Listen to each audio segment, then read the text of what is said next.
तो इस सस्ते क्वेस्टिज्म के एक नए एपिसोड में आप सभी का स्वागत है। और आज मैं इस कहानी के कुछ अगले चैप्टर्स को एक्सप्लेन करने वाला हूँ, लेकिन उससे पहले एक छोटा सा रिकैप कर लेते हैं। एक ऐसा बच्चा जिसकी किस्मत फटेहाल होती है और उसकी जिंदगी में बस एक ही खुशी होती है और वो होती है उसकी क्रश युंजू। लेकिन इस वन साइडेड लव स्टोरी के अंदर भी एक नए स्टड कैरेक्टर की एंट्री हो जाती है जो हर पहलू में युंजू को इम्प्रेस करने में माहिर होता है। लेकिन वक्त रहते हमारे फटेहाल मेन कैरेक्टर को उस राइवल बंदे के ताकत के सोर्स का पता चल जाता है और अपनी इस हाई लेवल की बदनसीबी के चलते उस ताकत के सोर्स का एक और कंज्यूमर बन जाता है, जहाँ पर ये सस्ता सिस्टम अब आगे क्या क्या करेगा हम यही जानेंगे।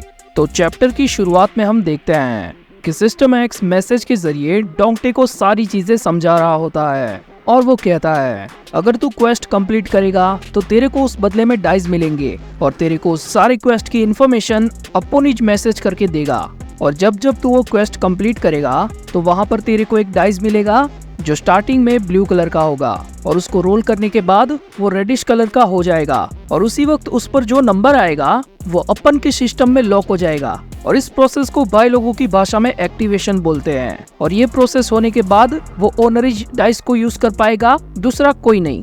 और सिस्टम की ये सारी बातें सुनकर डोंगटे सोच रहा होता है ओके, तो इसी वजह से वो कलर चेंज हुआ था। लेकिन फिर वापस से सिस्टम कहता है कि अगर तेरे को ये डाइस यूज करना है तो उस प्रोसेस को अपन की भाषा में बोलते हैं सिंक्रोनाइजेशन, यानी कि इसकी मदद से तू अपनी किसी भी स्किल को अपनी औकात के हिसाब से बढ़ा सकता है। बस तुझे मेरे को एक बार बताना होगा कि आखिर तेरे को डाइस काय के लिए यूज करना है। और अगर एक बार सिंक्रोनाइजेशन की प्रोसेस खत्म हो गई तो वो डाइस वापस से नॉर्मल कलर में आ जाएगा। और यही होता है इस सिस्टम का पूरा एक्सप्लेनेशन, यानी कि इस डाइस का यूज करके बॉडी और स्किल के अंदर जो भी बदलाव किए जाएंगे वो हमेशा हमेशा के लिए वैसे ही रहेंगे। और सिस्टम का ये सारा पकाऊ भाषण सुनकर डोंगटे उसे कहता है कि ये तो बस मोबाइल ऐप के एडवर्टाइजमेंट की तरह है। लेकिन तब सिस्टम उसे कहता है कि देख भाई, बात एकदम सिंपल सी है कि तू जितने ज्यादा क्वेस्ट कंप्लीट करेगा तुझे उतने ही ज्यादा डाइस मिलेंगे और जितने ज्यादा तेरे पास डाइस होंगे तो उतना ही अपनी बॉडी और एबिलिटीज को बढ़ा सकता है। और सिस्टम एक्स की ये बातें सुनकर डोंगटे अचानक से ही सोचने लगता है और बोलता है कि अगर ऐसा है तो आखिर साला वो टाइबीन कब से डाइस को कलेक्ट कर रहा है। और उसके मुंह से ये बात सुनकर सिस्टम अचानक से ही कहता है टाइबीन, और एक फोटो डाउनलोड करके डोंगटे को दिखाता है। और वो फोटो देखकर डोंगटे कहता है कि यार अबे साले सिस्टम, आखिर ये सब है क्या? हाँ मैं जानता हूँ कि मेरी थूत गंदी दिखती है, लेकिन मैं ऐसा तो नहीं दिखता। लेकिन सिस्टम उससे कहता है कि ये तू नहीं बल्कि टाइबीन है, और वो भी सिस्टम क्वेस्ट मिलने से पहले वाला। क्या टाइबीन? ये वही है? तो आखिर उसने ये सब शुरू कब से किया है? तो सिस्टम जवाब देते हुए कहता है कि अपन के हिसाब से तो जब से वो यहाँ पर ट्रांसफर हुआ है उससे काफी ज्यादा पहले से। अबे यार, क्या ये बात कोई सेंस भी बनाती है? और युंजू बेचारी ने तो सपने में भी नहीं सोचा होगा कि उसका भोला बड़वा पहले ऐसा दिखता था। अब यहाँ पर हमें टाइबीन की वो पुरानी वाली फोटो नहीं दिखाई जाती, लेकिन डोंगटे जब सिस्टम से ये सारी बातें कर रहा होता है तभी अचानक उसका दरवाजा कोई खटखटाता है। अरे मॉम घर पे आ चुकी है, उन्होंने वापस से शायद काफी सारी दारू पी होगी। रुको, मैं सब ठीक करके आता हूँ। यानी कि डोंगटे यहाँ पर अपनी मॉम के साथ रहता है और रात में सोते हुए भी वो सिस्टम के मैसेजेस पढ़ रहा होता है, जहाँ पर सिस्टम उसे कहता है कि अगर तू डाइस को सिंक्रोनाइज नहीं करेगा तो भी तेरी लाइफ में वैसे कोई फर्क नहीं पड़ने वाला, क्योंकि आखिर तेरे पास खोने को है ही क्या। और अगर तेरे को मेरे सिस्टम के क्वेस्ट पसंद नहीं आते तो तू उसे आसानी से गिव अप भी कर सकता है। मेरी बात मान ले, तू टाइबीन जैसा बन सकता है। नहीं, मतलब टाइबीन से भी ज्यादा अच्छा और बेहतर बन सकता है। और सिस्टम की ये सारी बातें पढ़कर डोंगटे काफी ज्यादा कंफ्यूज होता है और उससे अपने इकलौते प्यार युंजू की याद आती है। और सडनली वो उठकर कहता है कि मैं तय कर चुका हूँ, मैं इस डाइस को यूज करूंगा। और यहाँ पर सिस्टम उसे कहता है कि भाई क्या ही डिसीजन लिया है। और वापस से वहाँ पर एनर्जी प्रोजेक्शन होना शुरू हो जाते हैं, लेकिन हमें अभी तक ये नहीं बताया जाता कि आखिर वो डाइस डोंगटे ने अपनी कौन सी एबिलिटीज पर यूज किया है। हमें बस बैकग्राउंड में उसकी आवाज आती है। आखिरकार उस रात को मुझे सब कुछ समझ में आया। जो भी सिस्टम एक्स मुझे बताना चाहता था वो सारी की सारी बातें सच थी। और इसके बाद मेरी स्कूल का गोल्डन वीक हॉलीडे शुरू हो चुका था और उस वीकेंड तक मैंने काफी कुछ डाइस इकट्ठा कर लिए थे। क्योंकि मुझे काफी सारे सिंपल से क्वेस्ट मिल रहे थे। और हम डोंगटी के मोबाइल में उन क्वेस्ट की लिस्ट को देखते हैं, जो कि होते हैं कचरा फेंकना, बिल्ली के पैर छूना और एक विला के रूफटॉप पर से डाइस को ढूंढना। यानी कि ऐसे लल्लू पंजू सिंपल से क्वेस्ट करके डोंगटे अपने आप को अच्छा खासा इम्प्रूव कर चुका होता है और यहाँ पर उसको जिंदगी के अपने सारे जवाब मिल चुके होते हैं। मतलब लौंडा जिंदगी का चीट कोड यूज करने लगा है। और यहाँ से सीन शिफ्ट होता है जहाँ पर दिन के वक्त में बारिश हो रही होती है और फिर अचानक से ही रुक भी जाती है और हमारा लौंडा डोंगटे क्लासरूम में एंट्री मारता है। और यहाँ पर उसका इम्प्रूव्ड वर्जन वाला नया लुक देखकर क्लास में सारे लोगों के मुंह खुले के खुले रह जाते हैं। यानी कि भाई सिस्टम भले ही सस्ता है लेकिन जिंदगी अच्छी बदलता है। यानी कि बस एक हफ्ते के अंदर बंदे को ऐसे से ऐसा कर दिया और यहाँ पर ये चैप्टर एंड होता है। लेकिन यहाँ पर खुश होने की कोई भी बात नहीं है, क्योंकि सिस्टम ने अभी क्वेस्ट जस्ट शुरू ही किए हैं। आगे डिफिकल्टी और भी ज्यादा बढ़ने वाली है। लेकिन आगे के ये 2 चैप्टर काफी ज्यादा छोटे हैं लेकिन इम्पोर्टेंट भी है, तो वो थोड़े जल्दी से खत्म होंगे, लेकिन आप उसे ध्यान से देखना। तो चैप्टर 6 की शुरुआत में हम देखते हैं कि डोंगटे का ये नया वर्जन देखकर पूरे क्लास के लोग हक्के बक्के हो जाते हैं और अचानक ही एक ही साथ सारे लोग उससे सवाल पूछने लगते हैं कि भाई तूने ऐसी कौन सी ट्रीटमेंट करवाई जिससे तू इतना माचो बन गया। लेकिन तभी डोंगटे को बुली करने वाला बंदा और उसकी पूरी गैंग उसके सामने खड़ी हो जाती है और यहाँ पर उनका लीडर भी होता है, जिसको पिछले चैप्टर के अंदर टाइबिन ने धोया था। लेकिन अब हमारा डोंगटे वो पहला वाला डोंगटे नहीं रहा, जिसकी शक्ल काफी ज्यादा गंदी थी और हाइट भी थोड़ी मंदी थी। अब डोंगटे इतना लंबा और स्टड तो हो ही चुका है कि उसके बुलीज के आंखों में आंखें डालकर जवाब दे सके।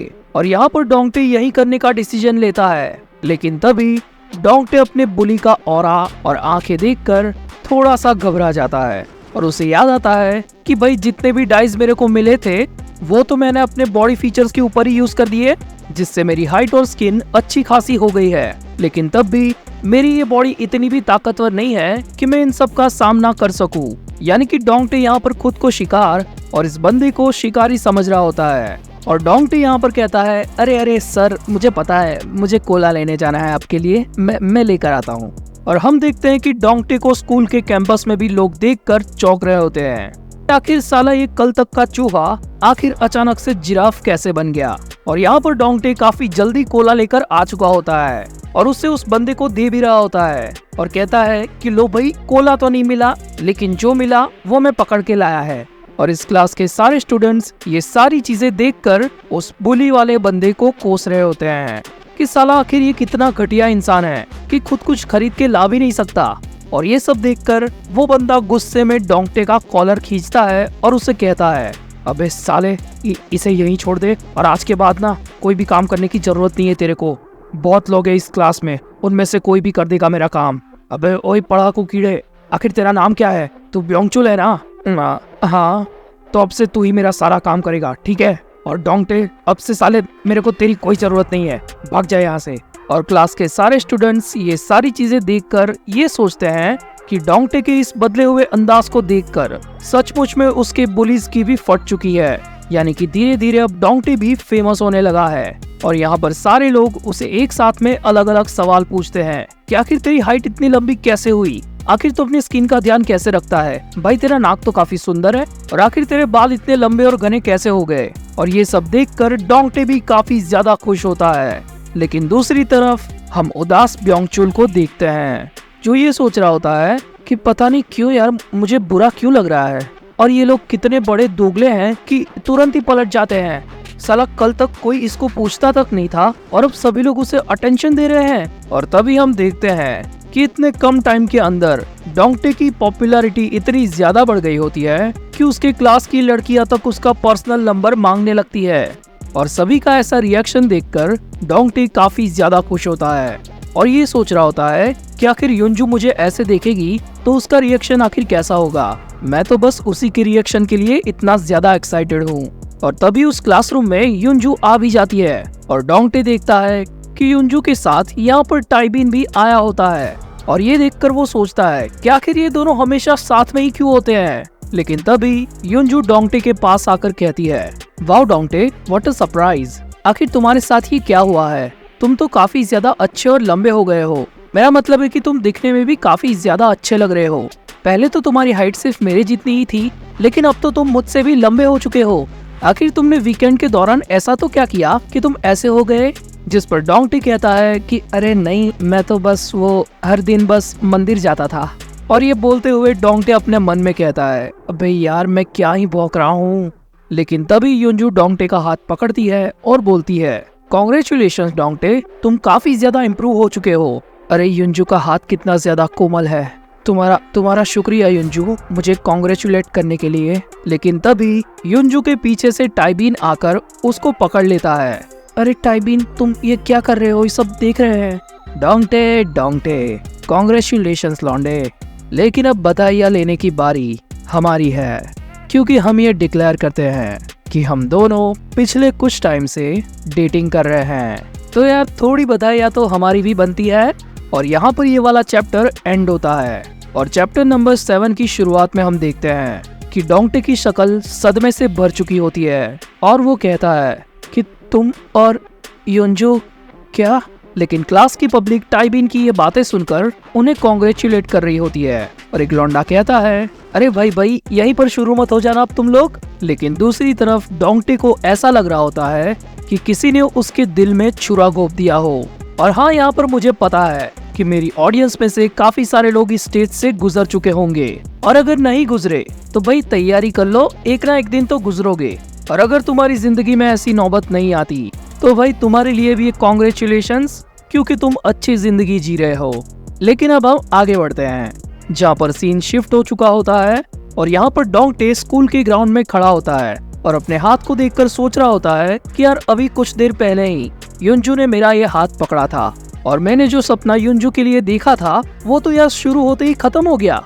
और वहीं पर कुछ लौंडे फुटबॉल खेल रहे होते हैं और उनमें से ही एक टाइबीन भी होता है, जहाँ पर बाकी के लौंडे टाइबीन से कह रहे होते हैं कि भाई तेरी तो किस्मत चमक गई, आखिर हमें भी बता कि तेरी सेटिंग अब तक पहुंची कहाँ तक है, क्या अभी तक कुछ किया कि नहीं? और वहाँ पर टाइबीन कहता है, अरे भाई लोग, हम तो बस अभी स्टूडेंट ही है, तुम भी क्या यार कुछ भी बोलते रहते हो, मैं ऐसा वैसा लड़का नहीं हूँ। और ये बोलकर टाइबीन डोंगटे को ही सुना रहा होता है, जिसकी वजह से डोंगटे को काफी ज्यादा गुस्सा आता है और वो वहाँ से कुछ दूर जाकर अपना फोन निकालता है और बोलता है, अबे वो साले बाहर आ। और सिस्टम उसे जवाब देता है, अबे ये मेरा नाम है, मेरे को ऐसे वैसे वो ये करके मत बुला। लेकिन डोंगटे सिस्टम की बात को इग्नोर करके कहता है, मुझे डाइस यूज करना है, क्या मैं उससे किसी के पॉइंट या एबिलिटी घटा सकता हूँ? जल्दी से मुझे बता। तो सिस्टम कहता है, क्या? अबे क्या भौंक रहा है बे? वैसे तेरा आइडिया तो ठीक है कि डाइस की मदद से किसी की भी स्किल घटा सकते हैं, लेकिन भाई डाइस सिर्फ उसके ओनर की स्किल को बढ़ाने के लिए है। तो डोंगटे कहता है, क्या मैं उससे टाइम में थोड़ा पीछे जाकर किसी की मेमोरीज को बदलने की कोशिश कर सकता हूँ, जैसे कि किसी कपल का ब्रेकअप करवाना वगैरह वगैरह? तो सिस्टम कहता है कि अरे भाई क्या हुआ यार, इतना ज्यादा उदास क्यों है? तो डोंगटे कहता है, मुझे बस डाइस चाहिए, मुझे कुछ भी करके बहुत सारे डाइस चाहिए, मुझे जल्दी से नए क्वेस्ट दो। लेकिन सिस्टम उसे रिप्लाई देते हुए कहता है कि देख भाई, अभी मैं बिजी हूँ एक बुक पढ़ने में, तू बाद में आना। हाँ, बाद में। और यहाँ पर डोंगटे गुस्से में टाइबीन को गलत सलत गालियां बक रहा होता है कि टाइबीन साले बहन के टके, मेरे को तेरी असली शक्ल के बारे में पता है कि तू आखिर मुझसे भी ज्यादा गंदा दिखता था। अगर तुझसे पहले मुझे सिस्टम मिला होता ना तो आज मैं युंजू के साथ होता, तू नहीं। और ऐसा बोलते हुए हमें एक पास्ट का सीन दिखाया जाता है, जहाँ पर हम देखते हैं कि डोंगटे का हाई स्कूल में पहला दिन होता है और वहाँ पर उसे युंजू मिलती है और उससे बात भी करती है। और बाद में अपनी सहेली के साथ बातें करते हुए वो कहती है कि हाँ, मैं डोंगटे को बहुत पहले से जानती हूँ, हम दोनों पहले एक ही मिडिल स्कूल में पढ़ा करते थे। यानी कि हमारे लौंडे डोंगटे के लिए युंजू बस जवानी का नहीं बल्कि बचपन का प्यार है। और ये सब सोचते हुए वो उदास मन से चलते हुए ऐसे ही जा रहा होता है। लेकिन तभी वो टाइबीन और युंजू को एक साथ देखता है, जो बिल्कुल एक कपल की तरह प्यार भरी नोकझोंक कर रहे होते हैं। और तभी अचानक से टाइबीन युंजू के फोरहेड पर किस करता है।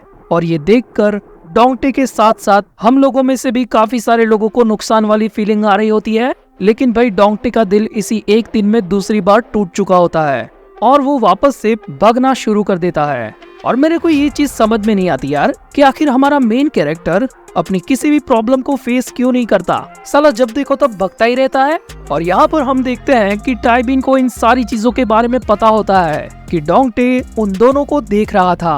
और भागते हुए डोंगटे एक लड़की से टकरा के गिर जाता है और वो लड़की भी गिर जाती है, जहाँ पर वो डोंगटे से सॉरी भी कहती है। और डोंगटे उसे कहता है कि इसमें तुम्हारी गलती नहीं है।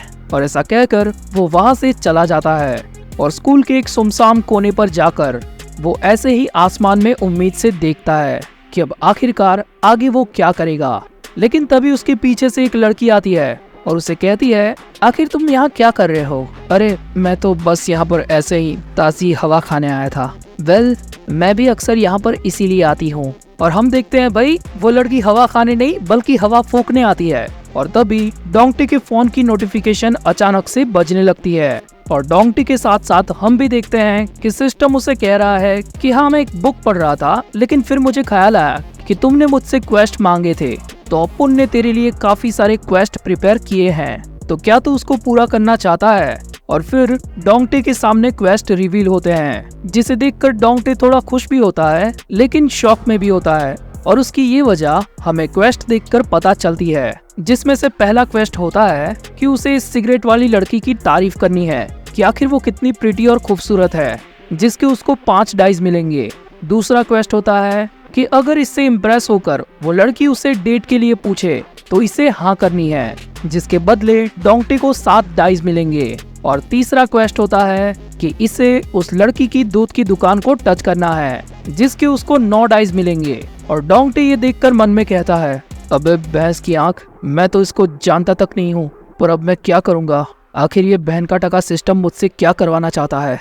और यहाँ पर ये चैप्टर एंड होता है, यानी कि धीरे धीरे सिस्टम के भी रंग दिखने शुरू हो चुके हैं। अब देखना ये होगा कि डाइस से मिलने वाली पावर के लालच में आकर डोंगटे कौन सा डिसीजन लेता है। वेल, यहाँ पर टाइबिन होता तो ये सारे क्वेस्ट पलक झपकते ही पूरे कर देता, क्योंकि यार युंजू को पटाना वो भी उसके लिए एक क्वेस्ट ही है। अगर नहीं जानते तो पिछली वीडियो देख कर आओ, क्योंकि आगे आने वाले चैप्टर्स में काफी ज्यादा बवाल होने वाला है। तो अगर आपको ये वीडियो पसंद आई और फ्यूचर में ऐसी ही और भी वीडियोस देखना चाहते हो तो प्लीज यार मेरे इस चैनल को सब्सक्राइब कर दो और इस वीडियो को लाइक करना मत भूलना। और मैं मिलूंगा आपसे अपनी अगली वीडियो में।